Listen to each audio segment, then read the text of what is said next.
Welcome back to BunkaiGaming, this is Matt. So we're starting to see this shift away from the more traditional stream of single player and multiplayer type games and see this move into multiplayer only type games. Now let's look at one of the most popular games around at present, which is League of Legends.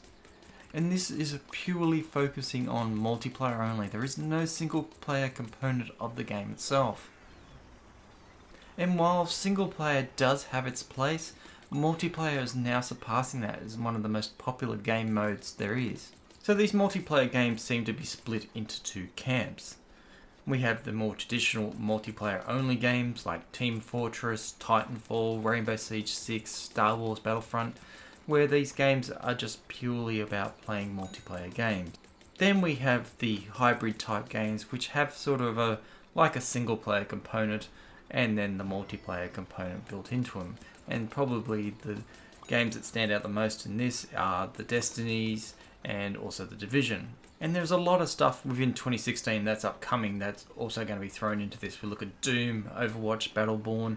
These kind of games are going to be very prevalent in 2016 and going into the future. And there's a reoccurring theme that we're seeing on a regular basis with these multiplayer only games, where only after a very short few months the game's player base basically dries up and disappears. At this point in time, the community no longer supports that game and the game becomes a proverbial ghost town. And some of this is also due to the fact that the developers lock away some of this content behind DLC or paid content, which then splits the community. Without that new and interesting content, the community no longer has any interest in the game, and you'll notice that the community will continue, or player base will continue to drop as people lose interest in the game. And this is why I think some of the free-to-play type games have gained a lot more popularity, because they allow the community to get access to all the content all at once. But there's still one important thing I think the gaming developers have not recognized, and that is to grow your game or to grow your player base, you need to be able to bring the community together, and in a very effective way. But at present, a lot of this is done by external means, whether it's a website, an application, or even forums. These elements are not done within the game, and I think this is something where the gaming developers need to start to focus on. This is something that should be built into the games themselves and not have to be relying on external methods to bring people together. And while a lot of us know that while we can still go into these games by ourselves and lone wolf things a lot of the times, it's still more effective to work together as a team. So there's many elements that make up a great team. Primary being communication and being able to communicate with others, being able to see the advantages or disadvantages of a situation and being able to tell your team that.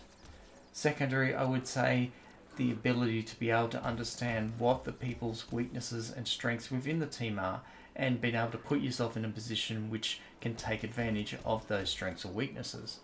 But we see with these teams, these are people who are working together on a regular basis, who get to know what those strengths and weaknesses are. When we go to these external sites, we don't have that cohesion that we see within these teams.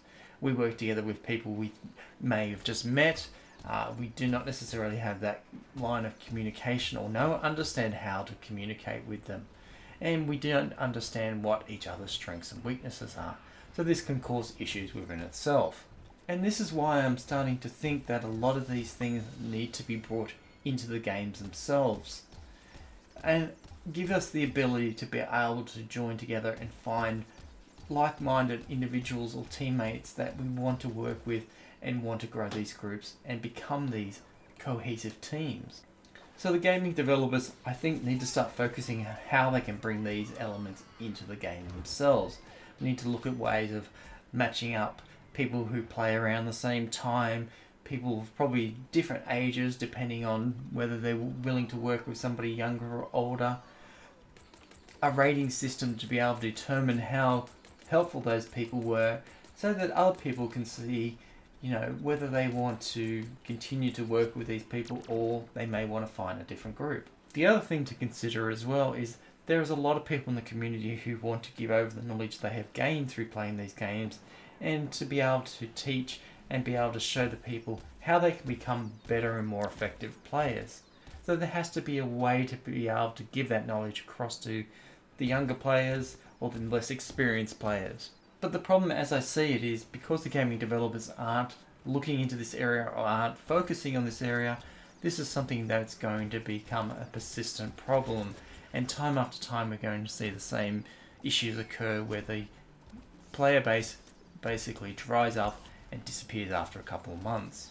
So from my side of things, 2016 is going to be about focusing on this knowledge and information and getting it out there to the community and to the players themselves so they can utilize it and become more effective players, and to build upon that and build a great community as itself.